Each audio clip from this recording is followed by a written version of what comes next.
o poder de um passo.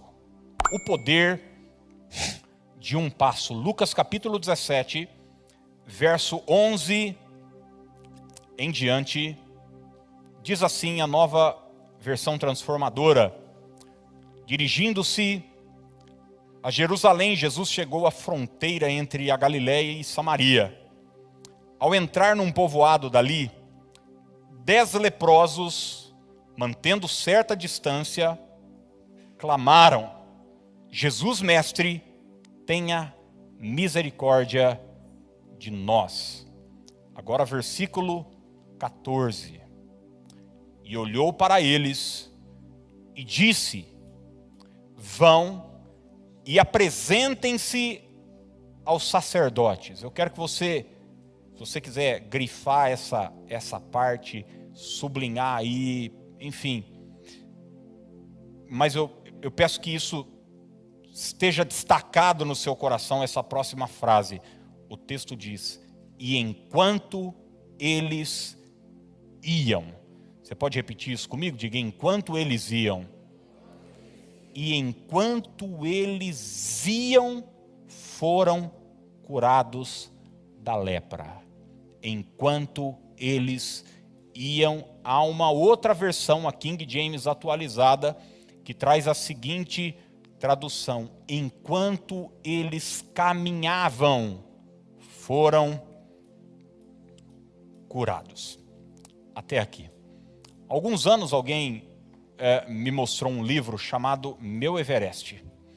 É a história de um brasileiro que teve o desafio de chegar no pico mais alto do planeta Terra, o Monte Everest. E você já deve ter ouvido falar que nem todo mundo que subiu desceu.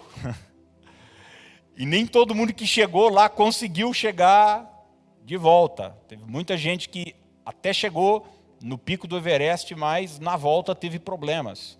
Desafios, obviamente, geográficos, o frio, avalanche. Eu não faço ideia de como deve ser desafiador chegar no lugar mais alto do planeta. E esse camarada chamado Luciano, ele escreveu um diário falando sobre a sua jornada, a sua saga até o pico do Everest. E é interessante que já no prefácio desse livro, ele escreve a maior lição que ele aprendeu nessa aventura que ele colocou, nesse desafio pessoal que ele colocou para si próprio. E ele disse o seguinte: eu aprendi que nada resiste a um passo de cada vez. Pequeno, devagar, mas constante e sistemático. Eu vou repetir, ele disse: eu aprendi que nada resiste a um passo de cada vez. Pequeno, devagar, mas constante e sistemático. A verdade é que todos nós temos um Everest. Todos nós temos um desafio. Todos nós temos uma montanha que de alguma forma nós queremos superar.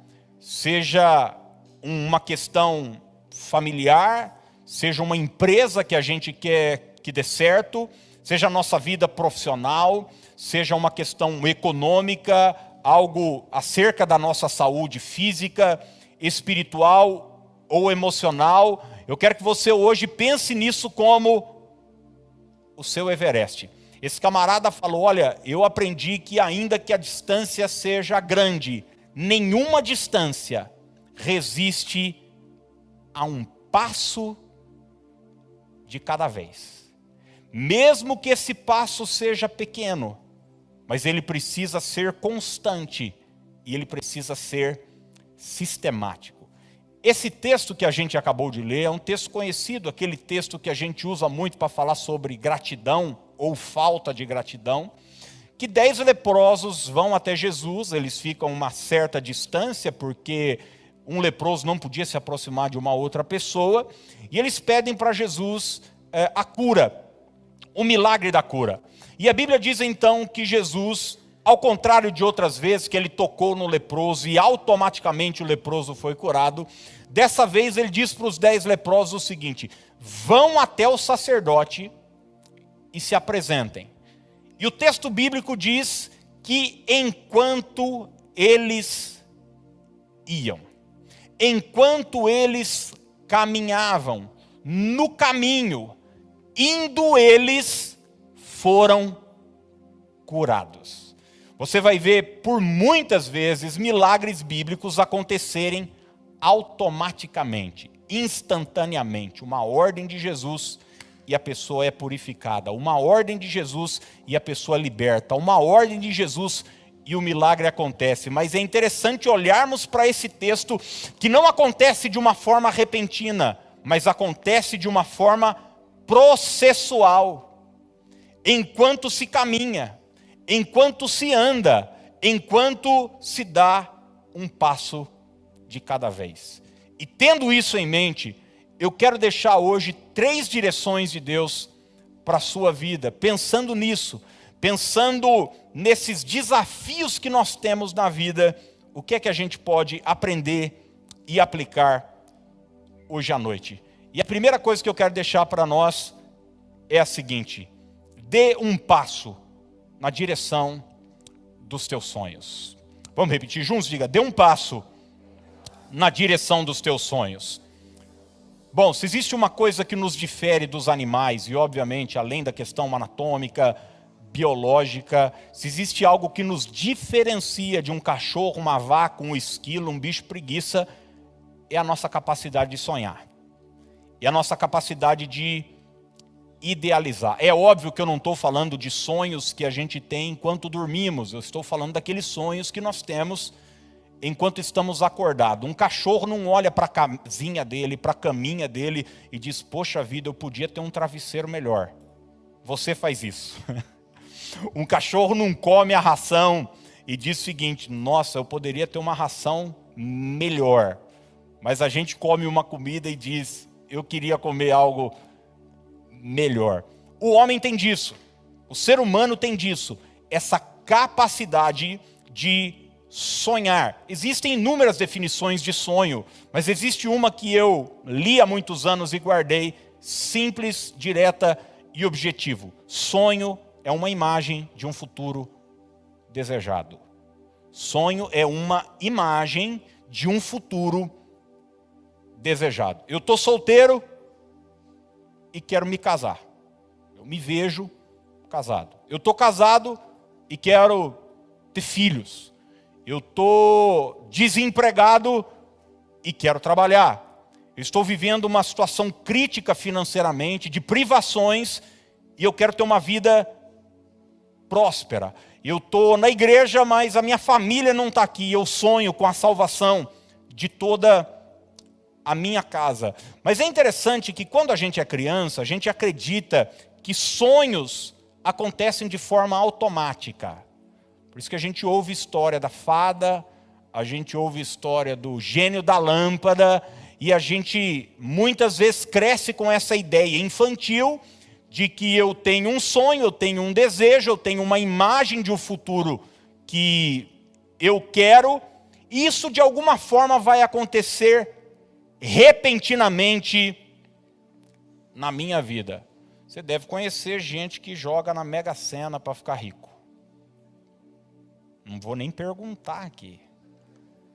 Eu sei que esse final de semana estava 200 milhões porque me ofereceram, hein? Não é porque eu estou atrás. Eu estava comendo num lugar, um cara falou: 200 milhões, quer? Falei: obrigado. De repente ele me ofereceu os 200 milhões e eu rejeitei, mas eu acho que não era isso. Mas é gente que quer crescer financeiramente, mas quer crescer repentinamente. É gente que quer se casar, mas não quer construir relacionamento. Já vi muita gente falando: eu tenho orado por isso. Mas às vezes não quer, sei lá, tomar banho, passar desodorante, conhecer pessoas, conversar. Gente que quer crescer profissionalmente, mas não se esforça. O que eu estou querendo dizer para você de uma forma direta e objetiva é o seguinte: sonhos não acontecem, sonhos são construídos. Sonhos não acontecem, sonhos são construídos, tijolo a tijolo, passo a passo. É bom você entender isso, porque por experiência própria, gente, o meu ministério ficou muitos anos paralisado, porque eu acreditava que algumas coisas da minha vida, que eram promessas de Deus, que eram sonhos pessoais, iriam acontecer de forma instantânea e repentina. E eu quero dizer para você que isso não rolou, não aconteceu. Quer um exemplo? Essa igreja. Eu orava por essa igreja há anos e há anos. Eu queria pastorear uma igreja, eu queria fazer parte de uma igreja próspera, eu queria liderar um rebanho que tivesse uma visão social, da palavra, missionária, enfim, tudo que nós estamos vivendo hoje. Mas eu confesso para você que eu acreditava que Deus iria me entregar isso assim, de bandeja. E foi assim que aconteceu? Não. Essa igreja não aconteceu, ela foi e tem sido construída, passo a passo.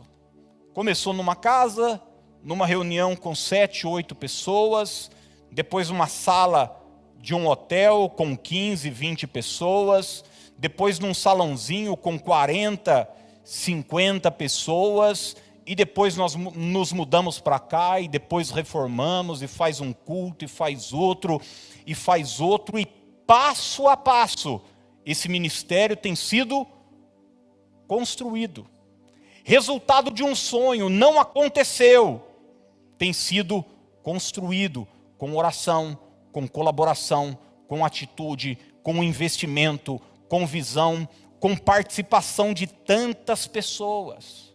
Olhar hoje e falar, que maravilha, que coisa linda. Você já deve ter ouvido a expressão, todo mundo vê as pingas que eu tomo, mas ninguém vê os tombos que eu levo. Né? Às vezes a gente vê um atleta profissional, às vezes a gente vê um empresário bem sucedido, às vezes a gente vê alguém bem situado financeiramente, a gente diz, nossa, fulano nasceu virado para a lua, fulano tem sorte, fulano, poxa, mas você não sabe os passos, a jornada que essa pessoa percorreu até chegar lá. Às vezes o cara hoje tem um ótimo cargo público, ganha bem, tem estabilidade de emprego, você não sabe quantas horas de estudo, quantas aventuras ele precisou abrir mão, relacionamento, saída com os amigos, passo a passo a carreira foi sido construída. E a pergunta que eu faço para você hoje à noite é a seguinte: o que é que você tem feito de forma prática para a realização dos teus sonhos? Eu sei que você tem sonhos pessoais, sonhos econômicos, sonhos acerca da vida profissional, e se não tem, por favor, deveria ter, porque sonhos são o combustível que nos tira da cama todo dia, gente. É isso que nos motiva, é isso que nos encoraja diante das adversidades da vida. Mas a pergunta que eu te faço é o seguinte: o que de forma prática você tem feito para chegar lá? Pense na concretização do seu sonho como o pico desse Everest. Você vai precisar enfrentar frio, você vai precisar enfrentar algumas montanhas, você vai precisar ter algumas privações, você vai precisar ter tanta coisa, mas eu quero dizer que se você mirar lá, passo a passo, devagar, de forma constante e sistemática, você vai chegar onde Deus prometeu que você vai chegar. Todos aqui conhecem a história de José, sim ou não?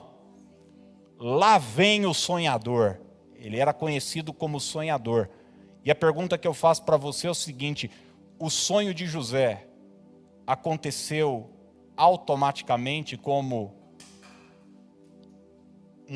uma história de criança que a gente lê, uma fada, ou José trabalhou pesado para chegar onde chegou?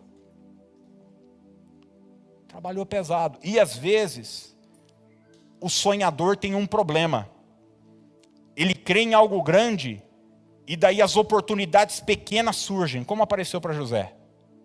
O primeiro trabalho dele foi ser empregado na casa de um cara. O sonho dele era um sonho de grandeza. Sol, lua, estrelas iriam se curvar diante dele. Não foi algo tão claro a princípio. E o sonho nem sempre é muito claro no início. Mas à medida que você vai se aproximando, as coisas vão melhorando a definição. E José então trabalhou de empregado. Daqui a pouco ele é mordomo. Daqui a pouco ele vai para a cadeia. Daqui a pouco ele é empregado ali. Ele cuida dos presos na cadeia. Não aconteceu repentinamente. O sonho de José aconteceu passo a passo. E eu estou dizendo isso porque às vezes a gente recebe uma oportunidade e diz o seguinte: eu não fui chamado para isso. Já ouviu essa palavra ou não? Essa frase? Essa não é a minha missão. Hoje em dia está todo mundo com esse negócio de missão de vida. E eu acho que todo mundo tem uma missão mesmo. Mas nem sempre dá para fazer o que a gente quer. Aliás, tem uma coisa que eu falo sempre para os meus filhos, eu vou dividir com vocês, que é a seguinte: para você fazer o que quer, você precisa fazer muitas outras coisas que não quer. Sim ou não? E eu complemento aqui: para fazer o que você quer, você precisa deixar de fazer muitas outras coisas que você quer. E nem sempre a gente tem essa maturidade. E a gente vai perdendo oportunidades no caminho, porque a gente não quer percorrer, a gente quer já chegar no Everest como se fosse transladado para lá, mas é na caminhada, é passo a passo que nós alcançamos os nossos sonhos. Olha o que Eclesiastes capítulo 9, verso 10 vai nos dizer. Eclesiastes 9, 10 diz assim: tudo quanto te vier à mão para fazer, faze-o conforme as tuas forças, porque no além, para onde tu vais, não há obra, nem projetos, nem conhecimento, nem sabedoria alguma. Primeira frase, guarde isso: tudo quanto te vier à mão para fazer, faze-o conforme as tuas forças. Eu quero que hoje, de forma prática, você saia daqui hoje decidido e resolvido a dar um passo na direção dos teus sonhos. Talvez você sonhe em ter a sua casa, sonhe em fazer uma viagem. Eu quero que hoje, de forma prática, você faça algo a respeito disso. Eu vou guardar 100 merréis por mês. Talvez você diz: ai, Aquiles, mas 100 reais não vai dar nada. Olha, eu me lembro que eu sonhava em fazer uma viagem internacional e até 3, 4 anos eu nunca tinha viajado para fora. Mas acontece uma coisa: eu sonhava em fazer uma viagem internacional e não tinha passaporte. E sabe aquela pessoa que quer ter um carro, mas mora numa casa sem garagem? Não tem a carteira de motorista? E daí eu me lembro de um amigo chegar e dar esse conselho para mim. Ele falou: cara, você não tem o dinheiro para a viagem, mas fala o seguinte: tira o passaporte. Para tirar o passaporte você tem o dinheiro. Eu fui lá e tirei meus passaportes. Interessante que eu não tinha para tirar de tudo o resto da turma, mas o meu eu tinha. Então falou: vamos passo a passo. E tirei o meu. Gente, bom, quem quiser acreditar, acredite. Meses depois eu ganhei uma viagem. Quando eu fui para Israel. E é engraçado que a viagem era no mês seguinte. E a primeira pergunta que o meu amigo que me deu a viagem fez foi o seguinte: o passaporte está em ordem? Está tudo certo? Às vezes a gente quer ter tudo. Ter o passaporte, o dinheiro da viagem, o dinheiro do hotel, a estadia, a volta, o translado, as refeições de lá. E daí a gente fica parado, estagnado. Quando na verdade a gente já poderia, passo a passo. Talvez você não tenha dinheiro para abrir a empresa que você sonha, mas você já tem condição de fazer o seu plano de negócio. Por que não faz? Por que já não desenha? Por que já não passo a passo começa? Segundo lugar, dê um passo para melhorar a sua família. Você pode dizer isso para alguém perto de você? Diga, dê um passo para melhorar a sua família. Ô, gente, a nossa família é o nosso maior patrimônio. E é exatamente por ser o nosso maior patrimônio, é o ambiente onde muitas vezes nós enfrentamos as maiores lutas. E eu sei que, da mesma forma como na minha família, existem coisas na sua família que podem melhorar, sim ou não? Existem coisas na sua casa, no seu relacionamento com o seu cônjuge, com os filhos, com os pais, que podem melhorar. E a pergunta que eu faço para você mais uma vez é: o que é que de prático você tem feito para a sua família melhorar? Tem muita gente que diz: pastor, tenho feito campanha na igreja. Pô, legal, é bom. Mas o que mais? De forma prática, de forma direta, de forma objetiva, quais são os passos que você tem dado na direção da construção da sua família? Assim como os nossos sonhos, gente, a nossa família também é resultado de constante construção. Ela é construída com palavras. E a pergunta que eu faço para você é: quais palavras você tem dito dentro da sua casa? Eu percebi uma coisa esses dias, enquanto eu preparava essa mensagem, e eu não estou dizendo isso para você olhar para mim e dizer: nossa, que homem maravilhoso. Não, nada disso. Mas eu reparei que todo santo dia eu falo para minha esposa: eu te amo. Todo dia. Há anos. Todo dia eu falo isso para os meus filhos: eu te amo. Eu te amo. Um relacionamento, gente, ele é construído. E às vezes você olha para uma família e fala: poxa, que família abençoada, nossa, como eles tiveram sorte, deram certo. Não. Foi construído com palavras, com atitudes, com ações, passo a passo. Mas às vezes a gente fala: não, é muito difícil, eu não gosto, eu não sou desses, é o meu jeito, é isso, é aquilo. E às vezes a gente se priva de ter uma família melhor, porque não fazemos nada para experimentar uma família melhor. Muitos cristãos sofrem em muitas áreas da vida porque elas estão esperando de Deus algo que elas deveriam fazer. Isso muitas vezes acontece na questão familiar. A gente quer assim que, de uma hora para outra, gente, nossos filhos comecem a ser tudo uma bênção, tudo anjo, nossa esposa maravilhosa, você e tal, o marido maravilhoso. E nem sempre as coisas são tão simples assim. A gente até gostaria que fossem, mas não são. Elas são construídas. Então, em nome de Jesus, hoje tome uma atitude, através de palavras, de atitudes, de exemplo. Você sabe que uma das coisas que me chamou muito a atenção em todo esse processo que eu passei em 2018 e agora, porque o que mais eu vejo em pessoas que estão diante de uma enfermidade é gente que começa a ter aquelas crises de arrependimento. Sabe? Eu poderia ter saído mais com os meus filhos. Eu poderia ter amado mais a minha esposa. Eu poderia ter viajado mais. Eu poderia ter dado mais tempo para eles. E é interessante que, cara, eu não tive nenhuma dessas crises. Sabe por quê? Porque eu saio com eles. Porque eu dou tempo para eles. Como é bom você viver em paz em relação a isso. Hoje, saia daqui resolvido a melhorar a sua casa e a sua família. Talvez orar mais pela sua família, isso é uma boa atitude.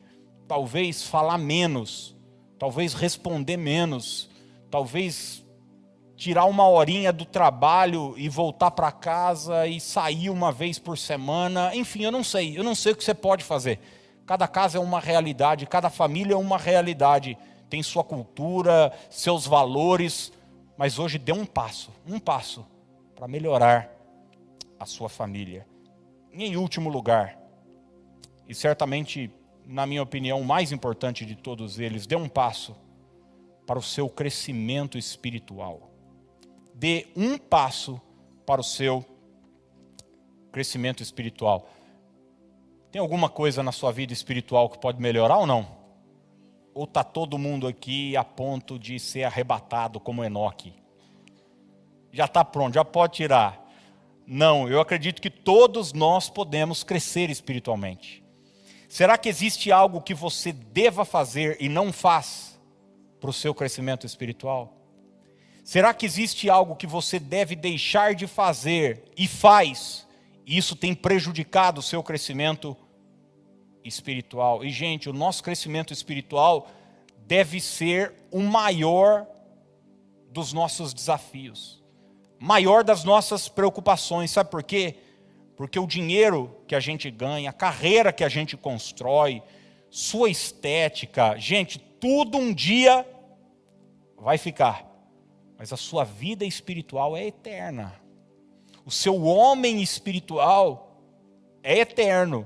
E vale a pena você dar atenção à sua vida espiritual e estar comprometido com o seu crescimento e o seu avanço espiritual. Olha só o que Paulo escreveu sobre o propósito de Deus para a nossa vida. Efésios capítulo 4, do 11 ao 13. A NVT traz a seguinte tradução: Ele, está falando de Deus, designou alguns para apóstolos, outros para profetas, outros para evangelistas, outros para pastores e mestres. Eles são responsáveis por preparar o povo santo para realizar a sua obra e edificar o corpo de Cristo. Então Paulo está falando sobre a estrutura ministerial da igreja. Está dizendo, Deus chamou uns para apóstolos, profetas, mestres, evangelistas, pastores, e ele fez tudo isso, e essas pessoas são responsáveis para preparar esse povo, para realizar a obra e edificar o corpo de Cristo. Agora, olha como Paulo fecha isso. Até que, esse é o objetivo final, até que todos alcancemos a unidade que a fé e o conhecimento do Filho de Deus produzem, e amadureçamos, chegando ao quê? Completa medida da estatura de Cristo. Completa medida da estatura de Cristo. Em outra versão fala sobre a perfeita varonilidade. O que Paulo está dizendo é o seguinte: a igreja existe, a obra existe, pastores existem, mestres existem, a palavra é anunciada com um objetivo específico, que eu e você nos pareçamos cada dia mais com Jesus Cristo de Nazaré. Chegamos a essa estatura. Agora a pergunta que eu faço para você é o seguinte: você já chegou lá? Mas eu te faço uma outra pergunta: o que é que você tem feito para chegar lá? Quais são os passos que você tem dado para chegar à estatura de Jesus? O próprio Paulo um dia fez uma avaliação sobre a sua vida. E lá em Filipenses ele escreveu o seguinte, eu acho isso extraordinário. Filipenses 3,12. Vale a pena você ver. Não que eu o tenha já recebido ou tenha já obtido a perfeição. Paulo está dizendo o seguinte: eu fiz uma avaliação aqui, eu não cheguei lá ainda. O objetivo de Deus é que eu seja perfeito, mas eu ainda, como Jesus Cristo de Nazaré é perfeito, mas eu não cheguei lá ainda. Mas ele segue: mas prossigo para conquistar aquilo para o que também fui conquistado por Cristo Jesus. Quando nós, guarde isso, quando nós temos um objetivo e não o alcançamos, muitas vezes isso pode trazer para a gente frustração e lamento. Não é o caso do apóstolo Paulo. Quando ele tem esse objetivo e ele percebe que não chegou lá, isso produz em Paulo não frustração, isso produz em Paulo uma ação, uma atitude olha o que o verso 13 e 14 diz. Irmãos, quanto a mim, não julgo havê-lo alcançado. Ele falou, não cheguei lá ainda, mas uma coisa faço. Você pode repetir isso comigo hoje à noite? Diga, uma coisa faço. Ele não está falando, eu faço um monte de coisa, eu saí correndo igual um doido. Não, ele diz o seguinte, eu faço uma coisa. Um passo. Uma atitude. Uma ação. Esquecendo-me das coisas que para trás ficam e avançando para as que diante de mim estão, prossigo para o alvo, para o prêmio da soberana vocação de Deus em Cristo Jesus. O diagnóstico não era bom, a avaliação não era boa, ele não tinha chegado onde gostaria de ter chego, o pico da montanha ainda estava longe, mas ao invés de desistir e voltar para trás, ou ao invés de sentar e dizer, quem sabe alguém me carrega até lá, quem sabe eu sou transladado até lá, ele disse o seguinte, uma coisa eu faço. Gente, eu percebo que muita gente não cresce espiritualmente exatamente por isso. Ele está vivendo uma vida, por exemplo, longe de Deus, não lê a Bíblia, não ora, não jejua, não frequenta a igreja, não se envolve com nada, só tem más amizades, vive uma vida dupla, porque vem para a igreja só para se sentir culpado, porque lá fora tem uma vida completamente contrária e oposta aos valores do reino de Deus. Mas algo dentro dele quer crescer. Ele sabe que ele está errado, ele sabe que o caminho não é esse. Ele diz o seguinte, minha vida precisa mudar, algo precisa acontecer. E daí esse cara diz o seguinte, a partir de agora, é radical, porque comigo é radical. Ele começa a frequentar, ele vem nos 3 cultos na igreja. Ele começa a levantar 4 horas da manhã para orar. Ele jejua 3 dias da semana e fez um propósito de jejuar 21 dias direto por esse tempo, só na água, lendo 40 capítulos da Bíblia por dia. Eu pergunto para você, quanto tempo você acha que vai durar esse propósito? Daí eu ouço pessoas dizer o seguinte, não, mas comigo é assim. Ou é ou não é? Eu quero dizer para você o seguinte, então não é. Porque a gente quer ir para o extremo. E a gente quer radicalizar as coisas. Paulo diz o seguinte, cara, eu faço uma coisa. Uma coisa, eu dou um passo. E talvez tudo que você precisa, talvez hoje é dar um passo. O que é que está atrapalhando sua vida espiritual? Talvez uma amizade. Você sabe que aquela roda de amigos do clube, aquele grupo de WhatsApp que você está lá no meio, que só tem pornografia, besteira, conversa fiada, só piada imoral. Talvez você sabe que aquela roda lá no trabalho só atrapalha a sua vida espiritual. Hoje tome uma decisão, uma coisa faça. Corte esse tipo de relacionamento. Isso vai te ajudar mais do que ler 40 capítulos da Bíblia por dia. Você sabia disso, não? Você não quer radicalizar. Talvez você está sendo consumido pela culpa porque você fuma um maço de cigarro por dia. E eu sei como isso gera tristeza no coração de muita gente, porque não é só uma dependência física, tem uma questão emocional também. Não é fácil. E muitos cristãos que são leais a Deus, que amam a igreja, às vezes se sentem mal por causa disso. Eu disse o seguinte, pastor, eu já tentei parar, você fuma 20 cigarros por dia, mas eu não consigo. Ouça o conselho do seu pastor hoje, fume 19. Daí você olha para mim e diz assim, peraí, eu fui numa igreja, o pastor mandou o povo fumar 19 cigarros por dia. Eu não estou pedindo para ninguém fumar 19 cigarros por dia. Eu estou pedindo para você deixar de fumar um. E na outra semana, menos um. E na outra, menos um. E tantas outras áreas da nossa vida que nós sabemos que podemos, passo a passo, vencer e superar. Mas você ora, não, eu gostaria de acordar um dia sem vontade de fumar. Olha, gente, eu acredito que Deus pode fazer isso. Eu conheço pessoas que viveram essa experiência, mas eu confesso a você que a maioria das pessoas que eu vi sofreram para vencer. E foi gradualmente. E assim com bebida, e assim com tantas outras áreas na vida. Você não está lendo nada de Bíblia. Aí você quer de uma hora para outra falar, não, agora chega, corta Netflix, corta isso, corta aquilo, sai do WhatsApp, sai do Facebook, sai de não sei o quê. Agora minha vida é só Bíblia, eu como Bíblia, como Bíblia, como Bíblia, como Bíblia. Você não está lendo nada. Sabe aquela pessoa que não faz nenhum exercício físico, mas resolveu correr 10 km por dia? O que eu digo para você hoje é o seguinte, cara, dê um passo.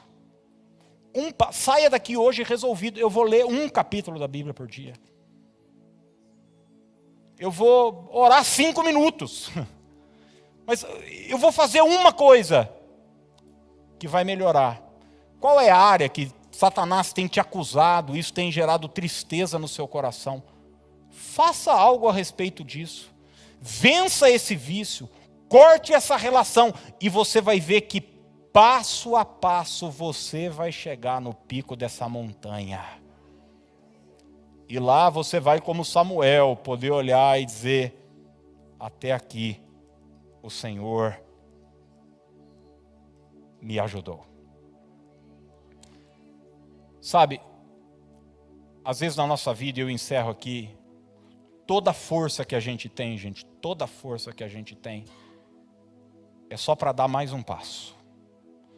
Eu não sei, se você às vezes olhar para o pico da montanha, você fala, cara, não dá. Eu não aguento, eu não tenho pique para isso. Eu não tenho força para isso.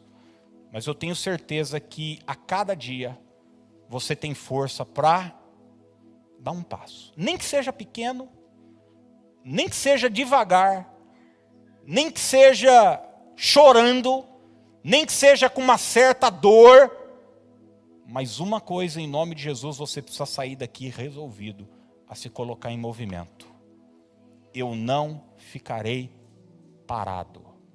Eu não ficarei no lugar onde eu estou. Eu estou comprometido com o meu avanço. Eu vou construir os meus sonhos. Eu vou melhorar minha família. Eu vou crescer espiritualmente. Eu vou chegar onde Deus quer que eu chegue. Não sei quanto tempo isso vai durar, não sei. Existem fases da vida onde a coisa acelera, mas existem outras onde elas vão em câmera lenta. E eu encerro com o Salmo 126, verso 6, para nós orarmos. O salmista diz o seguinte: quem sai andando e chorando, enquanto semeia, voltará com júbilo, trazendo seus feixes. Quem sai o que, gente? Quem sai o que, gente? Andando. Mas como é que tem sido essa caminhada? Tem sido com choro. Tem sido com choro. Olha, eu confesso a você, eu não estou falando isso para você ter piedade de mim e dó, não. Eu estou vivendo um momento onde eu preciso reunir todas as forças que eu tenho diariamente para dar mais um passo. Como eu falei para você, amanhã eu começo mais um ciclo de quimioterapia e tal. E muitas vezes esses passos estão sendo com choro. Muitas vezes esses passos estão sendo com perguntas sem respostas. Muitas vezes esses passos estão sendo debaixo de lágrimas. Mas a Bíblia diz que ainda que esse passo, ainda que essa caminhada seja debaixo de choro, existe uma promessa: quem sai andando e chorando enquanto semeia, vai voltar com júbilo trazendo seus feixes. Talvez você esteja desacreditado, talvez você esteja cansado, Talvez nem a sua família acredite mais em você. Mas hoje saia daqui resolvido a dar um passo.